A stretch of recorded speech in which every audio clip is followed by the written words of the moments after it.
आज के इस अजीमुश्शान जलसे के सदर मोहतरम और स्टेज पर तमामी मुअज़्ज़ज़ व मोहतरम उलमाए किराम और हमारे जो अज़ीज़ फैयाज़ अफसर साहब, आसिफ मिर्ज़ा साहब और तमाम जितने भी जो हमारे जो पेरेंट्स तशरीफ़ लाए हैं और तमामी हाज़रीन और सामीन और तमाम अज़ीज़ तलबा, यहाँ के तमाम असातिज़े किराम और पर्दा में बैठे हुए हमारी इज़्ज़तदार हमारी माएँ और बहनें, देखो सबसे पहले हम सब लोग नियत करें कि जो बात सुनेंगे उस पर अमल करेंगे, क्योंकि जैसी नियत होती है उसी के मुताबिक अल्लाह की जानिब से फैसले होते हैं। अजीज तलबा, आप लोग थोड़ी देर के लिए हाथ बांध लीजिए। जितनी देर आप लोग हाथ बांधेंगे इंशाल्लाह उतनी ही देर बात होगी, मुख्तसर बात होगी और फिर आप लोगों के आगे इनामात आप लोगों को तकसीम किए जाएंगे। देखो ये जो अजीज तलबा जो हमारे सामने बैठे हैं, ये अल्लाह बेहतर जानते हैं कि हम लोग जितना शुक्र अदा करेंगे कम है, और ये अल्लाह का एक अजीम तोहफा अल्लाह रब्बुल इज़्ज़त ने हमको नवाजा है। हमारे हिंदुस्तान के ऊपर आज जो हालात हम पर हैं, मैं आपको बड़ी जिम्मेदारी के साथ कहूँगा कि आज भी जो हालात हैं बहुत साजगार हालात हैं। मौलाना अली मियां रहमतुल्लाह अलैह ने बहुत पहले उन्होंने एक जुमला कहा था कि अगर मसाजिद और मदारिस और मकातिब के निज़ाम के ऊपर अगर आँच आएगी तो डर लगता है आगे जाकर यही बच्चे ये इर्तिदाद के दहाने पर पहुंच जाएंगे। गुज़िश्ता अय्याम में एक सेमिनार में हज़रत मौलाना बिलाल साहब ने उन्होंने ये अल्फाज कहा था कि मुझको यहाँ तक के डर लगता है कि 5 या 7 साल के बाद अगर ये मकातिब का निज़ाम बंद कर दिया जाए तो बच्चे हो सकता है आगे चल के एक दूसरे रुख की तरफ निकल जाएंगे। लेकिन आपको एक बात बतलाता हुआ चलूं, अजीज तलबा, खास तौर से आप लोगों को पहले इनसे मुखातब हो जाऊं। अजीज तलबा, आप लोग मदरसे के अंदर रहते हैं, लेकिन आप लोगों की पहचान मदरसे के बाहर होती है। जब मदरसे के बाहर आप लोगों की छुट्टी होती है तो दीगर तमाम लोग आपको देखते हैं कि आप लोग किस डिसिप्लिन के साथ जाते हैं, किस डिसिप्लिन के साथ आते हैं, आप लोगों के अखलाक कैसे, इसके जरिए से पूरी बस्ती में मालूम पड़ जाता है कि निज़ाम कैसा है। अगर आप लोग इनडिसिप्लिन के साथ रहेंगे, बद अखलाकी के साथ आप लोग बाहर की जिंदगी गुजारेंगे तो उसकी आंच अंदर आती है। नियत करो यहां से कि हम लोग अच्छे अखलाक की जिंदगी गुजारेंगे। दूसरे नंबर पर आप लोग नियत करो तमाम तलबा कि हम लोग हाफिज कुरान भी बनेंगे, आलिम दीन भी बनेंगे इंशाअल्लाह।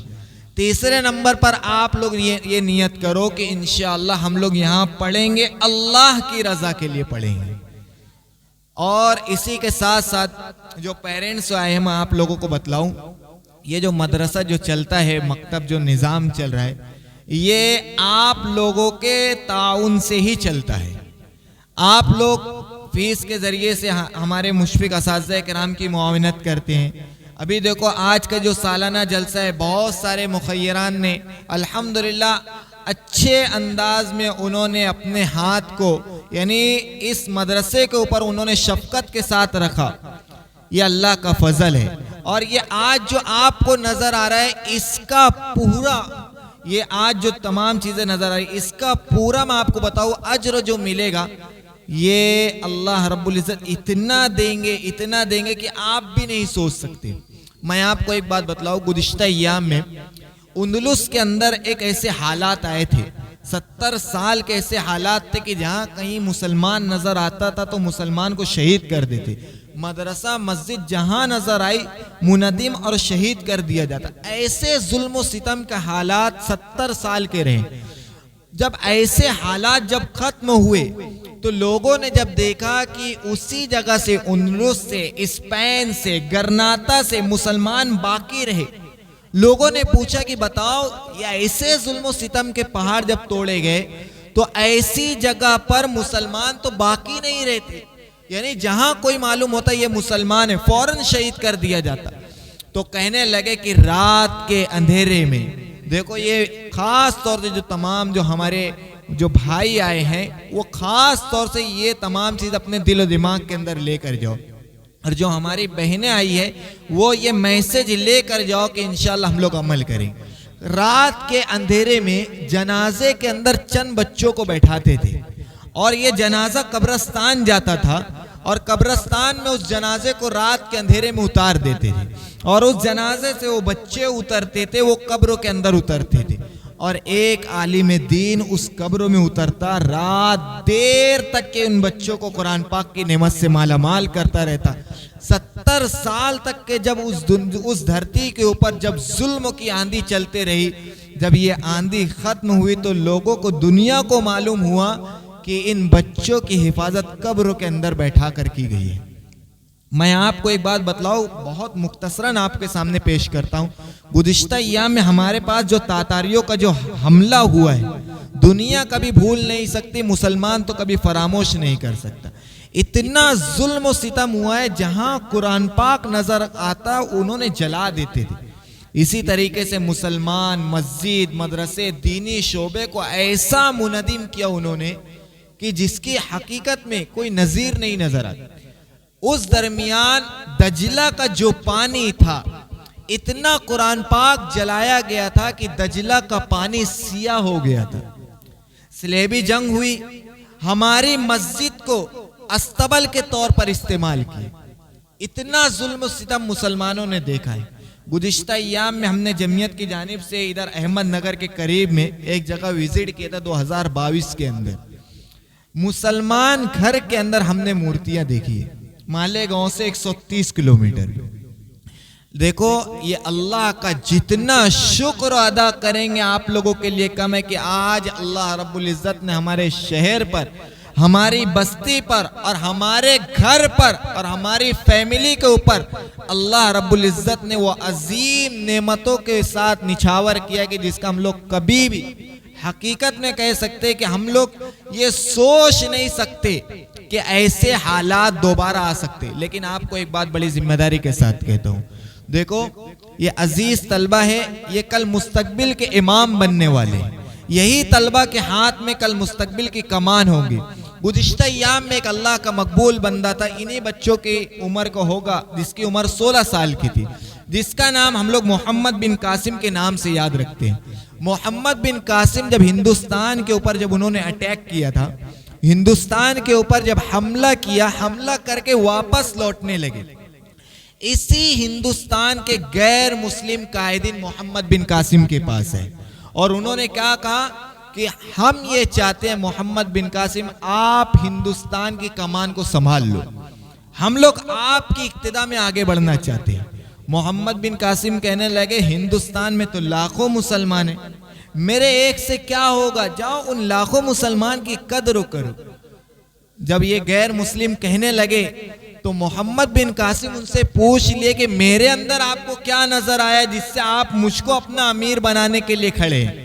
कहने लगे हमने आपके अंदर जो हुस्न अखलाक देखे वो दीगर मुसलमान पे नजर नहीं आता, और हमने आपके अंदर कुरान मजीद की तालीमात पर जो अमल करता हुआ देखे वो दीगर मुसलमान उसके ऊपर अमल करता नजर नहीं आ रहे, और हमने जो आपके नबी करीम सल्लल्लाहु अलैहि वसल्लम की सुन्नतों के साथ आप जो जिंदगी गुजार रहे हैं जिससे हमारे दिल फतेह हो गए, दीगर मुसलमान नजर नहीं आते। मोहम्मद बिन कासिम की आंख से आंसू निकल रहे थे, वापस लौट के चले गए और मोहम्मद बिन कासिम उन तमाम गैर मुस्लिम कायदीन को एक मैसेज दिया कि आपने मेरे अंदर जो भी देखे ये मोहम्मद अरबी नबी करीम सल्लल्लाहु अलैहि वसल्लम की तालीमात को मैंने अपनी ज़िंदगी का हिस्सा बनाया, जिससे आप लोग खुश हो रहे। यकीन से कहता हूँ आज बरादरान वतन तो बहुत दूर की बात है, आज हम सब लोग अपना मुहासबा करें, हमारा घर टूटा हुआ नजर आएगा। आज हमारे फैमिली सिस्टम खुद देख लीजिए टूटी हुई नजर आ रही है। आज से नियत करके जाओ, बहुत सस्ता सौदा है। देखो हर इंसान परेशान है, अगर हम लोग मुहासबा करेंगे तो कोई भी इंसान ये कहेगा कि मुझको फला फला परेशानी है, मुसीबत है, या मैं इन हालात से दो चार होकर जिंदगी का सफर तय करूं। आपको एक बात कहता हूं, बड़ी जिम्मेदारी के साथ कहता हूं, आज से नियत करके जाओ कि इंशाअल्लाह हम लोग कुरान पाक की, तमाम लोग कुरान पाक की हम लोग तिलावत रोजाना पाबंदी से करेंगे इंशाअल्लाह। आपको इसका फायदा बतलाऊं क्या होगा। दुनिया में तो अल्लाह रब्बुल इज़्ज़त कुरान पाक की तिलावत करने वालों को कभी महरूम नहीं करते। आपके हर कदम पर आपकी नेमतों के ऊपर अल्लाह रब्बुल इज़्ज़त नेमतों को निछावर करेंगे। लेकिन जब हमको जब कब्रों में जब उतारा जाएगा तो यही कुरान पाक के जरिए से हमारे मुहाफिज अल्लाह रब्बुल इज़्ज़त खड़े कर देंगे। इसलिए नियत करके जाओ कि हम लोग कुरान पाक की तिलावत रोजाना करेंगे। देखो ये अजीज तलबा है, ये छोटे छोटे मासूम तलबा है, आप लोग थोड़ी देर के लिए अगर ये सोच रहे होंगे कि इन बच्चों के जरिए से कल के दिन मेरा मुस्तकबिल कैसा होगा, तो आपको एक बात बतलाता हूँ। ये अजीज तलबा, ये तलबा कल बड़े होंगे, हाफिज कुरान बनेंगे, और इन बच्चों के जरिए से ये हुक्म दिया जाएगा कि अपने रिश्तेदार, अपने घर के ऐसे 10 अफराद जिसके जहन्नम में जाने का अगर फैसला हो गया हो, तो इन बच्चों को कहा जाएगा आप निशानदेही कर दो। अल्लाह रब्बुल इज़्ज़त का उस दिन फजल होगा, इन बच्चों की निशानदेही करने पर अल्लाह रब्बुल इज़्ज़त उन 10 लोगों को जन्नत में भेजेंगे। लेकिन आपको एक बात बतलाता हुआ चलो कि जो छोटे छोटे मासूम बच्चे, इनके पीछे कुर्बानियां देना पड़ेगा। अगर आप ये चाहेंगे कि हमारे हाथ में पूरा सजा हुआ तमाम तोहफा ला कर रख दिया जाए, तो ऐसा होने वाला नहीं है। बच्चे ज़ाय होने का डर है। अगर आप खुश फहमी में हैं, मैं बड़ी जिम्मेदारी के साथ कहता हूं, अगर हर तालिब इल्म अगर यहाँ पर जो पढ़ रहा है, उनके अगर सरपरस्त अगर मुतवज्जा है, हफ्ते में 15 दिन में अगर उनके जो असातिज़ा से अगर राबते में है, तो ये बच्चे कल कुछ बनकर दिखलाएंगे इंशाअल्लाह जरूर। गुज़िश्ता अय्याम में हजरत बायज़ीद बस्तामी रहमतुल्लाह अलैह छोटे सी थे, उनके वालिद मोहतरम का इंतकाल हो गया था। अब उनके वालिद का इंतकाल हुआ तो उनकी वालदा ने उनको करीब में एक मौलाना के पास ले जाकर पहुंचा दिया और कहने लगे मेरा बायज़ीद है और ये मेरा बायज़ीद को आप पढ़ाना शुरू करो, जब इसकी तकमील हो जाएगी इसको घर पर भेज देना। एक दिन ऐसा हुआ कि बच्चा बहुत रोने लगा कि मुझको मेरी माँ की याद आ रही है। अब उस दिन ऐसा हुआ कि उस्ताद भी परेशान कि मुझको ये हुक्म है कि जब इसकी तकमील होगी जब ही भेजना। लेकिन ये बच्चा ये बहुत जिद कर रहा है। उन्होंने कई दिन का सबक एक साथ दे दिया कि जाओ याद करके लाओ। वो बच्चा भी उसी दिन पूरा सबक याद करके हजरत के पास आ गए। कहने लगे कि आज मैं चाहता हूं कि आप मेरा पूरा सबक सुन लीजिए और मुझको छुट्टी दे दीजिए, एक दिन के लिए मैं जाऊंगा, मेरी वालदा से मिलकर वापस आ जाऊंगा। अब वो सबक सुनाए उनकी वालदा, अब उनकी वालदा की तरफ निकल गए। उस्ताद ने छुट्टी दे दिए, वालदा की तरफ निकले, घर पर आए, दस्तक दिए। जब बाहर से दस्तक दिए तो उनकी वालदा पहचान ली कि बाहर बायज़ीद खड़े हुए। पूछने लगे बताओ कौन है? कहने लगे कि अम्मी जान मैं आपका बायज़ीद आया हूँ, दरवाज़ा खोल लीजिए, मैं आपसे मिलना चाहता हूँ। कहने लगे मेरा बायज़ीद तो इतनी जल्दी वापस आ नहीं सकता, मैं तो मेरे बायज़ीद को उस वक्त मैं चाहती हूँ कि जब वो पूरी तकमील कर ले और अल्लाह रब्बुल इज़्ज़त उसको निस्बत के नूर से नवाज दे, जब मैं मिलना चाहती हूँ। समझ गए मेरी वालदा की ख्वाहिश ये है कि मैं वापस हो जाऊँ। वापस लौट गए। एक लंबा वहाँ से वक्फा गुजरा। जब एक रात में तहज्जुद के वक्त उसी उस्ताद मोहतरम को अल्लाह रब्बुल इज़्ज़त ने नबी करीम सल्लल्लाहु अलैहि वसल्लम की ज़ियारत से मालामाल किए और आपने हुक्म दिया कि बायज़ीद को आप इजाज़त और खिलाफत दे दीजिए और उनको घर वापस भेज दीजिए।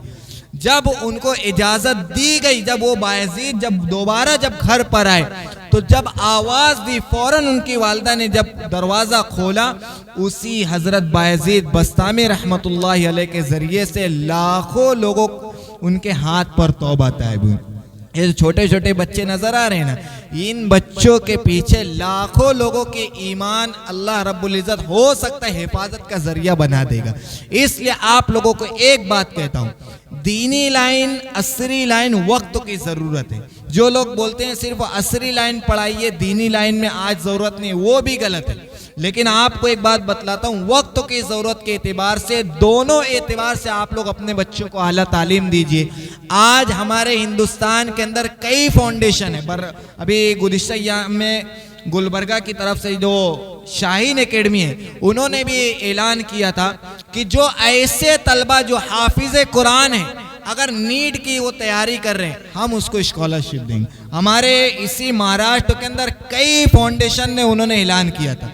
मैं आपको चाहता हूं इन बच्चों को दीनी लाइन में भी आगे बढ़ाए, असरी लाइन में भी आगे बढ़ाए। और आखिर में एक बात कहकर अपनी बात मुकम्मल करता हूं। देखो, हम लोग तो अपने बच्चों की बहुत फिक्र कर रहे हैं। हम थोड़ी देर के लिए अपने दिल में थोड़ी देर के लिए गिरबान में हम लोग सोचो कि कल क़यामत के दिन अल्लाह के सामने हमको भी जवाब देने। गुज़िश्ता अय्याम में 1991 में एक जमात इसराइल के इलाके में गई थी। बस ये वाक़या कहकर मैं अपनी बात मुकम्मल करता हूँ। इसराइल के इलाके में गई थी, इसराइल के ऑफिसर से उसके मुसलमान जो अमीर साहब थे उससे बात होने लगी। कहने लगे, बताओ तमाम जो जितने मुसलमान लोग हैं सब जागते भी हैं? तो कहने लगे, पूरी दुनिया जागती है, पूरी कौम जागती है, आप कहना क्या चाहते हो?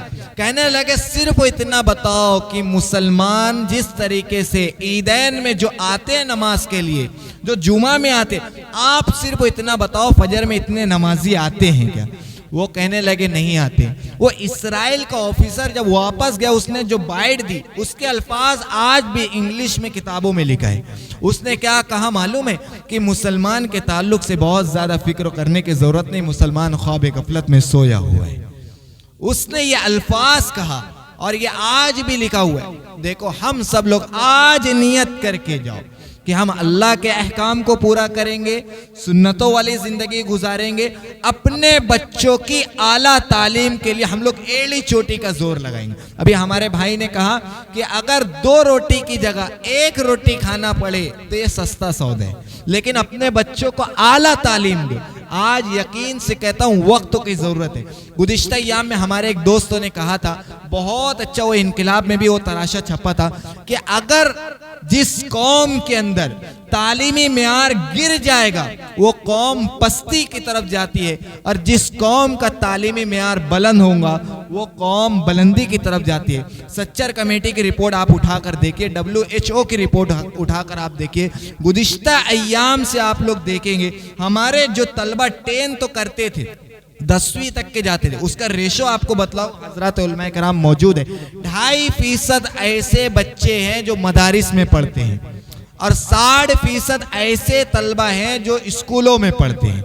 लेकिन इसका रेशो जब उन्होंने निकाला तो उन्होंने बतलाया कि मुसलमान असरी तालीम भी अब बहुत तेजी के साथ छोड़ रहा है। लेकिन आपको एक बात बड़ी जिम्मेदारी के साथ कहकर मैं अपनी बात मुकम्मल करता हूँ। आज हमारे हिंदुस्तान के अंदर हमको डर लगता है, मुसलमान का जो चिराग है वो डगमगाता हुआ नजर आ रहा है। आप इंटरनेशनल आप रिपोर्ट उठाकर देखिए, अमेरिका के अंदर आज देख लीजिए, अमेरिका के अंदर आज लोग बड़ी तादाद के अंदर इस्लाम के अंदर दाखिल हो रहे हैं।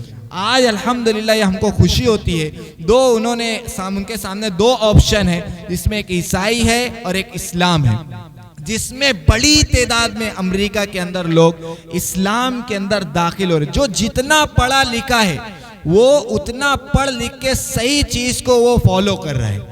तो आज मैं एक कहता हूं कि ये तमाम तलबा जो बैठे हैं ये मुस्तकबिल के इमाम बनने वाले हैं, ये मुस्तकबिल के कायदीन बनने वाले, ये मुस्तकबिल के वो तमाम बच्चे, इसके जरिए से हिंदुस्तान की कमान संभाली जाएगी। यही बच्चों के जरिए से अल्लाह रब्बुल इज्जत हिंदुस्तान के निज़ाम को मजबूत करेगा। यही बच्चों के जरिए से, मैं यकीन से कहता हूँ, इन बच्चों के जरिए से अल्लाह रब्बुल इज्जत इनके वालिदैन को, इनके खानदान के तमाम रिश्तेदारों को अल्लाह रब्बुल इज़्ज़त जन्नत में जाने का भी ज़रिया बनाएगा इंशाअल्लाह। अल्लाह रब्बुल इज़्ज़त से दुआ है और कि जो बात कही गई है उस पर अमल करने की तौफीक अता फरमाए।